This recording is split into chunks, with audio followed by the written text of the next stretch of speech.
I suppose people would normally have expected us to show you either bashing poor old Manuel by the head or else showing something from Monty Python, but that actually was from a training film. And most people would find training films rather dull and boring to make. So how did you get into that area? Well, we reckon that if we could make training films that were 10% less dull and boring than anyone else's, then we were in business, you know. Tony J suggested me about 11 years ago. I knew Tony from the Frost Report, and he said, well, what about the day when you want 2 years off to write your novel? Let's make some training films, make them as well as we possibly can, use humour, which he was totally dedicated to from the start, and see how we get on. And we made the first one with £4,000 out of our own pocket, and we now have employed 43 people with offices on Oxford Street. So what theme did the very first one take? First one was how to try and persuade service engineers not to say terrible things about the firms. You know, they get called into people's houses and they're in a nasty position because people are cross because the washing machine isn't working. And we got some wonderful lines just ringing round. I mean, we called the film Who Sold You This then? But I remember we asked David Dimbleby, and he'd had a wonderful remark made to him, some bit of apparatus had actually exploded. And when the service engineer arrived, he looked accusingly at David and said, "You've been using this, haven't you?" And of course, the good thing about it is now that you have some very big names involved in making these training films. Yes, well, we managed to get Ronnie Barker for the second one, which was a great help, because then we were able to say, hey, we've had Ronnie Barker. And we've had Penelope Keith and Ronnie Corbett and Prunella Scales and Andrew Sachs and Connie Booth and lots of them. And you find, I mean, employing big names like that obviously has the desired effect on the poor, unsuspecting people who are being subjected to service films. It always films. helps, you know, if people are offered a choice of a couple of films on selling and one of them has got people in they don't know and one's got people in they recognise from television, they're always attracted towards the people that they know and hopefully like. But it's actually the characters you use within the films themselves. I mean, in one you played the part of, what, Queen Elizabeth? And Queen Elizabeth I, yeah. Yes, and you kind of sort of... This is great. Yes. And Montgomery and Hamlet, all virtually in the same film. So it looks as if you don't really need anybody else. Well, I'm about the worst character actor in England, actually. I mean, my range is about that wide. But in video arts films, it doesn't matter. Even if I'm playing Queen Elizabeth, I don't even bother to take the moustache off because they know it's not really supposed to be Queen Elizabeth. But what we try and do always is to get the humour to arise out of the actual point that we're trying to make. So Queen Elizabeth is there because the Armada occurred during her reign. And she obviously did not know about the technical aspects of naval warfare. So it was pointing out that someone in a position of power who has to take a decision can nevertheless take a decision about a technical subject that they don't know anything very expertly about by listening to the people who do know about it and then can still come to a decision even if they don't know anything about it themselves. Well, what do you think is the most unusual character or example that you've used in terms of teaching? Well, I was very fond of one that Dennis Norden did, because very frequently when guys have to stand up at the company annual conference to present sales figures, they have this screen behind them and somebody down the other end who's projecting slides onto it. And they always feel that they have to use it. And Dennis wanted to get across the point that sometimes it's better just to tell people.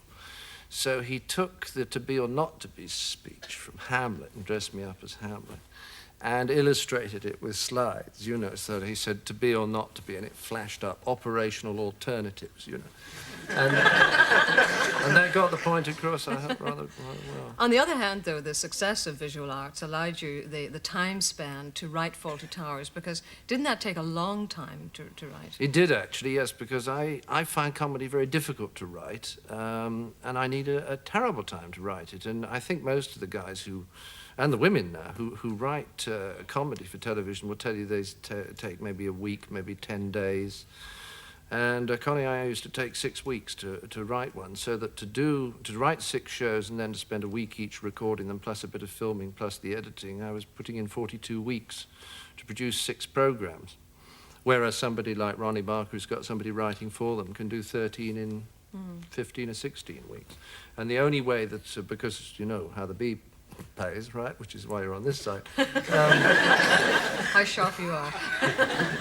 The only way that I could afford to take 42 weeks is if I've got something like video arts, a sort of constant source of income, for which maybe I make them 3 films a year, but now after 11 years there's some money coming in. And it's strange because then I get the Sony commercials as a result of Fawlty Towers, and because of the Sony commercials I've been able to commission, I think it's 5 scripts from friends.